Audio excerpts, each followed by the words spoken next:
কবরের আযাব ভীষণ ভয়ঙ্কর। আল্লাহ নবী সাল্লাল্লাহু আলাইহি ওয়াসাল্লাম হাদিসে বিস্তারিত কবরের আযাবের বর্ণনা দিয়েছেন। আল্লাহ তাআলা কোরআনে বলছেন, ওয়া মিন ওয়ারাইহিম বারযাখুন ইলা ইয়াউমি ইউবআসুন। আল্লাহ তাআলা বললেন যে তোমরা মৃত্যুর পরে কিয়ামতের মাঠে পুনরায় উঠানো পর্যন্ত মাঝের এই টাইম বারযাখ অর্থাৎ কবরের এই জিন্দেগিতে অবস্থান করো। এই আয়াত দ্বারা কবরের জীবনের সুবুত স্পষ্ট কোরআনে পাওয়া যায়। নবী সাল্লাল্লাহু আলাইহি ওয়াসাল্লাম বলছেন, প্রতিদিন কবর, যার কবর যেখানে, তার কবর তাকে ডাক দিয়ে বলে, ও আল্লাহর বান্দা শোনো, আনা বাইতুদ দুদ, আমি পোকামাকড়ের ঘর। আমার বাপ শুনেন, যুবক আপনারাও শুনেন, আপনারাও শুনেন, কবর কিন্তু নির্দিষ্ট কোনো বয়সে যায় না বাপ। প্রতিদিন কোলের বাচ্চাও কবরে যায়, 90 বছরের বুড়াও কবরে যায়, 16 বছরের 20 বছরের তাকড়া জওয়ানও কবরে যায়। কবরস্থানে সব ধরনের লাশ আছে। এজন্য কবর ডেকে বলে, ও আল্লাহর বান্দা, আমি পোকামাকড়ের ঘর। তুমি তো সেই ব্যক্তি যে একটা মশারি ছাড়া, একটা সামান্য মশার কামড় সহ্য করতে পারো না। একটা মশা কানের কাছ দিয়ে গেলে তোমার ঘুম ভাঙ্গা যায়। মশারি টাঙ্গাও, কয়েল জ্বালাও, অ্যারোসল লাগাও, এত কিছু করে তুমি মশার একটা আওয়াজ থেকে, কামড় থেকে বাঁচতে চাও। হায় আল্লাহর বান্দা, তো বছরের পর বছর, শত শত বছর কবরের মধ্যে এই পোকামাকড়ের ঘরে কেমনে থাকবে? কবর প্রতিদিন বলে, আনা বাইতুল ওয়াহদা, ও আল্লাহর বান্দা, আমি কিন্তু একাকী ঘর, কেউরে পাবা না, কেউরে না। আমার বাপ, এই পৃথিবীতেও একাকিত্বের যন্ত্রণা বড় সাংঘাতিক। আপনার ঘরে যদি লক্ষ কোটি টাকারও মাল সামানা থাকে, খাদ্য খাবার, ফল ফলাদি সব আছে, সব আছে, শুধু স্ত্রী নাই, মা নাই, বাপ নাই, ছেলে নাই, মেয়ে নাই, কেউ নাই, আপনি শুধু একা। খোদার কসম, এই একাকিত্বের যন্ত্রণায় ঘরের সব কিছু না, সারা দুনিয়াটাই আপনার কাছে বিষাদ মনে হবে। মনে হবে আমার কিছুই নেই।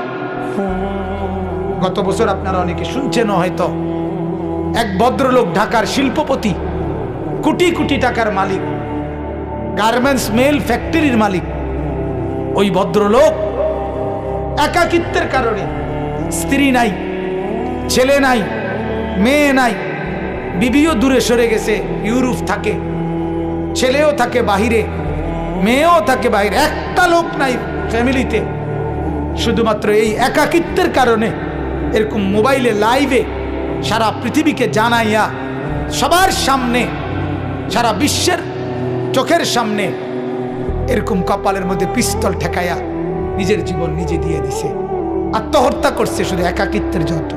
এজন্য কবর ডাক দিয়ে বলে, আনা বাইতুল ওয়াহদা, আমি একাকী ঘর, কাউকে পাবা না। আনা বাইতুল গুরবা, কবর বলে, ও আল্লাহর বান্দা, আমি অপরিচিত ঘর, কাউকে চিনবা না, ডানে বামে কিছুই বুঝবা না, মাটি ছাড়া আর কিছুই চিনবা না, আমি অপরিচিত ঘর। দুনিয়ার এক মানুষ আর এক মানুষের বাড়িতে গেলে মোটামুটি বুঝে, এই রুমটার সামনের রুম, প্লাস্টিকের দরজাওয়ালা, এটা বাথরুম, চুলা টুলা দেখা যায়, ওইটা রান্নার ঘর, মোটামুটি মানুষ আইডিয়া করে। খেতা কবর বলে, দুনিয়ার কোনো ঘরের সাথে আমার এই ঘর মিলবে না বাপ, কোনো কিছুর সাথে এটা মিলাইতে পারবে না, অপরিচিত ঘর। আল্লাহ আমাকেই মাফ করে দেন।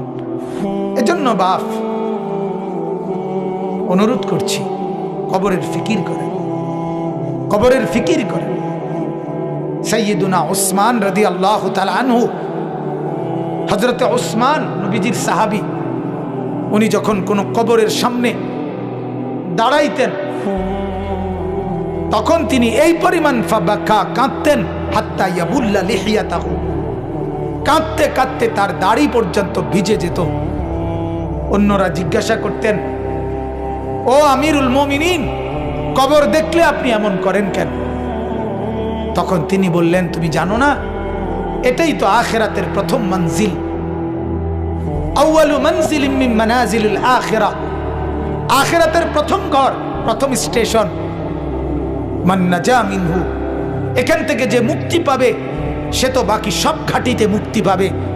এখানে যে আটকায়া যাবে সে তো সব ঘাটিতে আটকায়া যাবে। এই জন্য কবর দেখলে আমার ভয় হয়। না জানি আমার কবরে কি হবে, না জানি আমার কবরে কি হবে। হযরত ওমর রাদিয়াল্লাহু তাআলা আনহু, হযরত ওমর আমরা কিতাবে পড়ছি, ইন্তেকালের পূর্ব মুহূর্তে ওনাকে বর্ষা ছুরি দিয়ে আঘাত করা হয়েছিল এক কাফের বেঈমানে, নামাজ অবস্থায়, ফজরের নামাজ পড়া অবস্থায়। ওনার এমন হালাত হয়েছিল, 3 দিন উনি মুখ দিয়ে কোনো খাবার দিলে এদিক দিয়ে বের হয়ে যাইত, ওষুধ পানি সবকিছু।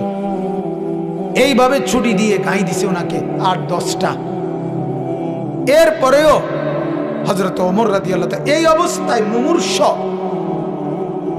তখন তিনি চকির মধ্যে, খাটিয়ার মধ্যে ওনাকে শোয়াইছে আর সবাই কাঁদতেছে।